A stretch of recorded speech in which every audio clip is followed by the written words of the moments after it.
अगर आपका डिफरेंट बेकिया भी इसी तरह लेगी हो गया है और तकरीबन मरने के करीब है, और अगर आप चाहते भी हैं कि इसके मज़ीद प्लांट्स बनाएं, जैसे कि ये देखिए रूट से, तो फिर ये वीडियो आपके लिए है कि कैसे हम डिफरेंट बेकिया की कटिंग करें और कटिंग करके हम कैसे प्लांट को मज़ीद मल्टीप्लाई करें। तो जी अब हम कटिंग करने लगे हैं कि आपके साथ शेयर करें कि इस प्लांट को कैसे कटिंग करके बनाया जाता है एक से ज़्यादा।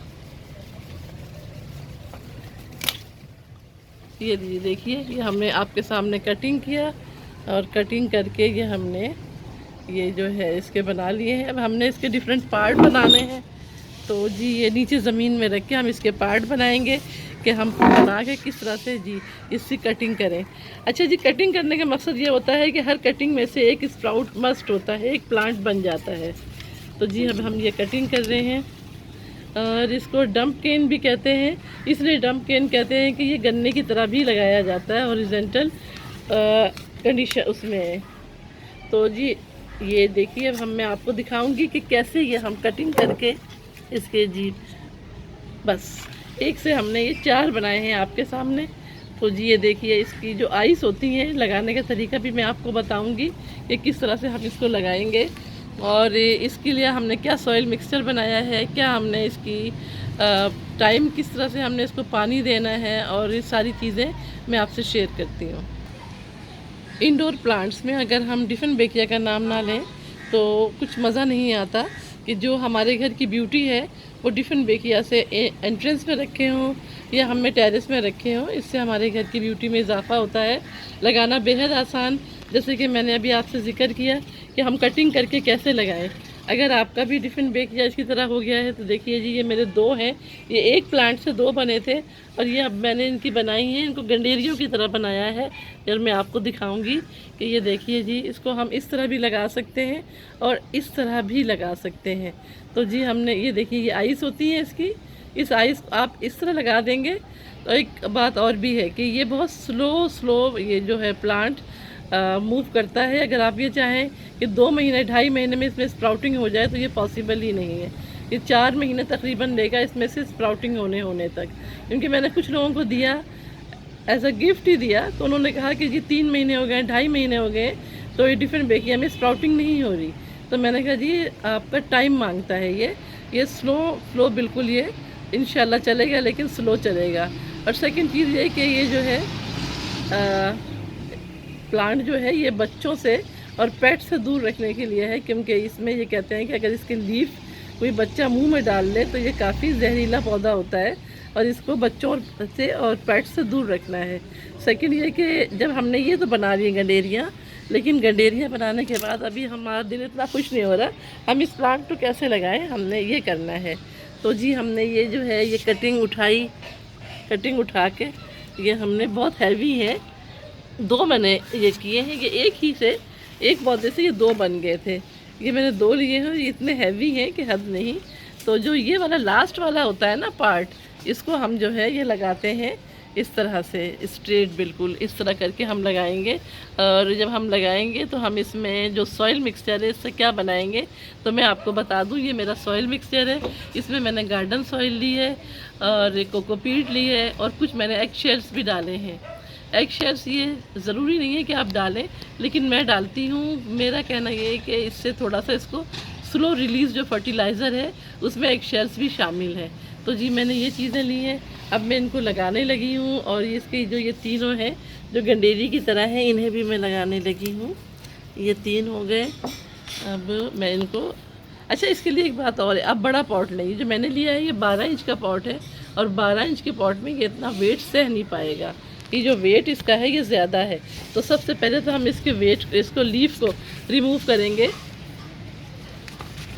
इसके लीफ पहले रिमूव करेंगे जी। तो इससे क्या होगा कि हमारा ना ये वेट को सह जाएगा। एक लीफ और निकाल दीजिए, ये जो है ना ये वाला जी। ये 3 हो गए और ये हम अब 12 इंच के पॉट में लगाने लगे हैं।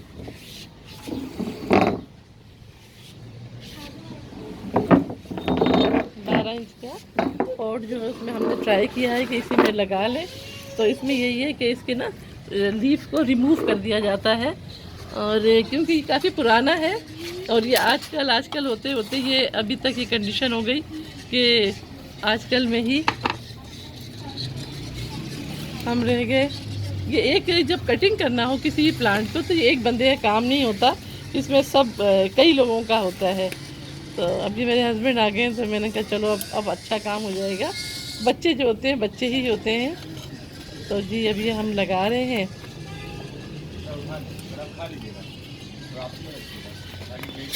ये आपको बैकग्राउंड में भी जो पौधे दिख रहे होंगे ये सब जो है चाइनीज़ एवरग्रीन, रबर प्लांट, ये सब के सब जो हैं ये कटिंग से लगे हुए हैं। अच्छा जी ये हमने लगाया है। और ये अच्छा इसके जो ये वाले हैं ना इन्हें भी हम लगा लेते हैं ताकि आपको भी समझ आ जाएगा कि ये कैसे लगाना है। इसकी इस तरह से आपने लगाना होता है कि आइस जो होती है ये ऊपर की साइड में हो सकता है कि आप इस तरह भी लगा दें, कोई फ़र्क नहीं पड़ता, लेकिन या ये कि ये जो आई है ये यूँ भी हो जाए तो ये थोड़ा देर से स्प्राउट होगा। ये ऑलरेडी ये प्लांट देर से ही होता है तो इसमें आपको कोई परेशानी की बात नहीं होगी कि जी हमने इस तरह लगाया तो ये अब चलेगा नहीं। अब यकीन कीजिए ये इंडोर प्लांट से बहुत ही खूबसूरत प्लांट माना जाता है, बल्कि ये है खूबसूरत प्लांट। और एक बात और है, जो नासा है आप सब जानते हैं मुझ समेत के नासा की जो रिपोर्ट्स है प्लांट्स की वो हम ज़रूर स्टडी करते हैं। उनमें भी जो ये 10 से ज़्यादा 12 या 15 जो एयर प्योरीफाई प्लांट्स हैं उनमें से ये एक है। तो जी इसको लगाना और इसकी जो सॉइल मिक्सचर है। अच्छा एक बात और, इसको लाइट एंड लोकेशन का भी इसका ख्याल रखना पड़ता है। Thank you. कि भाई हम इसको रखें कहाँ, तो मैं आपको बता दूं कि इसको अगर आपने ज़रा सा भी सनलाइट में रखा, अभी नहीं कि जैसे भी हमने कटिंग से लगाया है उसके बाद भी अगर हम इसको सनलाइट में रखेंगे तो फिर ये प्लांट आपका इसके साइड से ये जो लीफ है ये बर्न होने शुरू हो जाएंगे। अभी भी आप देखिए ये मेरा हाथ है और ये लीफ है कितना बड़ा है, ये बिल्कुल लास्ट का ये है लीफ। तो आप इसको जो है इस तरह रखेंगे कि धूप ना आती हो लेकिन हल्की फुल्की गर्मी या तपिश ज़रूर हो। बिल्कुल शेडेड एरिया में रखेंगे तब भी ये सूख जाएगा और सनलाइट में रखेंगे तब भी डिफेनबेकिया सूख जाएगा। इसलिए आप इसको ऐसी जगह रखिए जहाँ धूप नहीं आती है, लेकिन हो सकता है आधे घंटे 1 घंटे की आ जाए तो चलेगा। लेकिन अभी चूँकि ये हमने लगाया है, ये आप देखिए, तो लगाने के बाद ये लीफ भी रिमूव किए हैं, तो अभी तो बिल्कुल भी आपने इसको ऐसी जगह रखना है जैसे खिड़की की तरफ या ऐसे शेडेड एरिया में जहाँ सिर्फ तपिश आए। तो जी इसको अब हम जब भी पौधा लगाते हैं तो आपको पता ही होगा, सॉइल मिक्सचर के बारे में बात हो गई कि पानी इसको भर के देना है। एक दफ़ा जैसे अभी हमने आपके सामने इसको डिफेनबेकिया को लगाया तो जी डिफेनबेकिया को लगाने के बाद हमने इसको भर के पानी देना है। और उसके बाद हमने चेक करना है कि हमने तो चाहे 1 फुट हम बना लें, लेट सपोज हमें ना समझ ना आ रही हो कि हमने कितना पानी देना है, कोई भी चीज़ है तो आपने एक बच्चों के हाथ में, आपने बचपन में अपने भी हाथ में होगा, कुट्टा देखा होगा, या लकड़ी ले लीजिए और उसको आप इस तरह से कीजिए। इस तरह से आपको अंदाज़ा हो जाएगा 2 इंच, इससे ज़्यादा नहीं, 2 इंच तक अगर आपका जो भी चीज़ आपने रखा है वो अगर ड्राई निकली है तो फिर आप उसको पानी दें, वरना 2 दिन या 3 दिन के गैप से पानी दें। और प्लांट लगाने के बाद तो आपको पता ही है कि भर के उसको एक दफ़ा तो फुल भर के पानी देना, इतना देना है कि ड्रेनेज होल से बाहर निकल आए। मैं एक्चुअली अभी टेरेस से बैठी हूँ, पूरी फैमिली बैठी है चाय पीने, तो कोई बच्चा मोबाइल लिए हुए है, कोई इस तरह की, तो जो घर में इस तरह का हमारा है।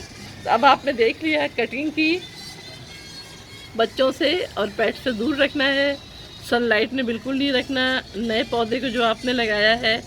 और सॉइल मिक्सचर में हमने दिया है जी इसको कोकोपीट, गार्डन सॉइल और थोड़ी सी एक्शेल्स भी मैंने मिलाए हुए हैं as a slow release fertiliser के तौर पर। तो जी ये 3-4 चीज़ें बस मिला के मैं लगा देती हूँ। और देख लीजिए ये सारे पौधे जितने भी हैं ये कटिंग से चलने वाले पौधे हैं, ये आपने देख लिया। और ये जो दूसरा है डिफेनबेकिया, इसको मैं फिर बाद में लगाऊंगी, ये वाला अभी इतना ही काफ़ी है। और जी मुझे अब आप इजाज़त दीजिए, नेक्स्ट वीडियो तक के लिए अल्लाह हाफिज़।